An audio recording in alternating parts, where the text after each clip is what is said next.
Welcome to my home, guys. This is our atrium level dito sa Prisma Residences.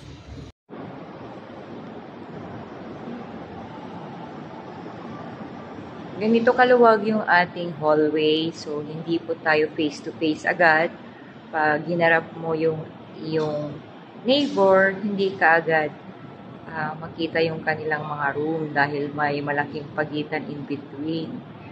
This is our second floor. So, every fifth floor from our second floor ay merong atrium level. So, isa yan sa signature ng ating DMCI Homes property.